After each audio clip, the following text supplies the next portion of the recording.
So it's a warm, sunny day, and I find myself in Shima Park, located in Koto City, in the southern part of Tokyo, near the harbour. Not too many tourists come here. They come kind of close because Tokyo Disneyland's kind of sort of across the bay, but not into this particular area, which is largely kind of industrial. Certainly don't get too many Western tourists here, which I think is a pity because what I'm about to visit is actually really quite important and quite extraordinary. But I'm sort of getting ahead of myself because you probably clicked on this because of Godzilla, right? I mean, I did put it in the thumbnail and everything saying that I was going to talk about Godzilla. And there's a really direct connection to Godzilla contained within these walls. But I kind of have to do a really super quick, rough and dirty history lesson to explain myself here. And I'm going to start with Godzilla, like you probably want me to anyway. So a lot of people would presume that Godzilla was born out of fears in Japan of nuclear power in the light of the bombings of Hiroshima and Nagasaki towards the end of World War II. And look, that's definitely part of the story. It's definitely part of the whole thing. Japan is still the only country to be hit with nuclear weapons and all of that. However, it's not the whole story. The whole story is slightly more complicated, not terribly well understood by a lot of people, because the reality of post-war Japan was that it was under US occupation and the Americans made the rules in terms of media. So while the bombs themselves were very much designed to send a message to Japanese high command, message very much received, after the war, the US didn't really want the Japanese populace knowing too much about nuclear weapons at all. They didn't really want anyone knowing anything about nuclear weapons except themselves. And as such, discussion or reporting on those bombs was strictly prohibited. It wasn't prohibited in the States. It's funny. The First Amendment there meant that they could actually have reporting on what happened in Hiroshima, what happened in Nagasaki. You could not do the same thing in Japan at that time. Now, fast forward just a little bit to 1954, and the US is no longer in charge of Japan, but it is still very much doing a lot of nuclear testing, especially in the South Pacific, around Bikini Atoll and places like that. It's probably a name you've heard before.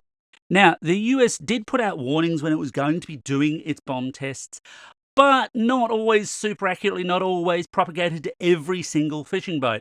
And we come to the morning of the 1st of March 1954, at 6:45 a.m. precisely, if you care, when the US set off its first hydrogen bomb. And this was meant to have a 6 megaton explosion. They were going to measure it, they're going to see how it went. Only it was a bit more effective than they planned. It was actually a 15 megaton explosion.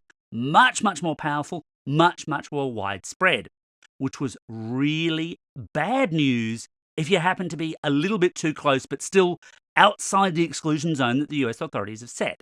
And that's exactly where the boat that you've already seen in this video was. This is the Daigo Fukuryū Maru, aka the Lucky Dragon 5. And its 23-man crew was about 130k away from where this blast took place. They saw the sky light up in the middle of the morning in a way that it wouldn't naturally do, and their boat was gently rocked by waves as a result of the explosion. But what really hit them was the ash, and the ash was pulverized radioactive coral. And they worked through this stuff. They had no idea it was dangerous to them, so they just swept it off the deck. One of them apparently tasted it just to see what it was like. They said it was gritty. And that would seem to be it, except that by night time, they started to fall really badly sick, as you might imagine they would. And so they returned to harbour and were immediately thrown into quarantine. So you might be thinking, well, okay, that's cool, and presumably this is the boat, and indeed, yes, it is. This is that exact boat, now safe. So what does this have to do with Godzilla exactly? Well, here's the thing. That's early 1954, and at the same time, Toho, the people who make Godzilla, hadn't yet made it, but they needed to make a movie quickly. They'd had another co-production with an Indonesian film company fall through, and they needed a quick and dirty hit. And suddenly, as a result of this, as a result of the Lucky Dragon incident, there was a huge anti-nuclear protest movement in Japan. And when there's a huge public movement like that, you know what entertainment companies do? They take advantage of it. Godzilla was very much produced in the wake of the Lucky Dragon incident. And not coincidentally, I mean, the start of that movie has a boat catching fire named very, very similar to the Lucky Dragon 5. Again, not a coincidence in any way, shape, or form. If we do not have this boat, we don't have Godzilla. We don't have Godzilla in any way. Now, what's really extraordinary about this museum, though, is it could just be the boat, it could just be a bunch of pictures of the unlucky souls who were working on it that day, but it's not. It's not just that, at least. Because what's been done here isn't just an exhibition of the boat and a bit of a warning about the dangers of nuclear power. It's actually a monument to the victims of nuclear power worldwide, or to use the Japanese term, hibakusha, the people affected by nuclear power, and largely, of course, sadly, the people killed by it. So it's not just documenting the fate of those unlucky 23 fishermen, but also it's replete with loads of statements from people worldwide who've been affected by nuclear weapons. For my own interest point, there are statements from Indigenous Australians affected by the Maralinga tests, and I suppose, with fair warning, that means it does contain images of people who are deceased if you are sensitive to that sort of thing for cultural reasons. But it's an extraordinary and affecting museum, and genuinely one where I went there because I thought, right, well, yes, I have an interest in Godzilla, and it's amazing that this boat is still around.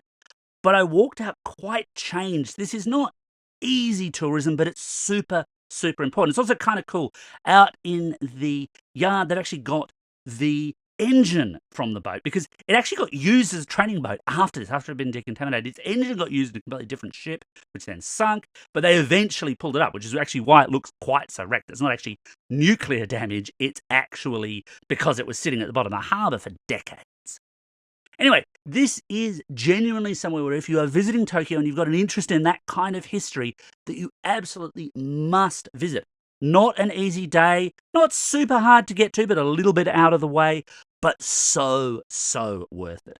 Thanks for watching.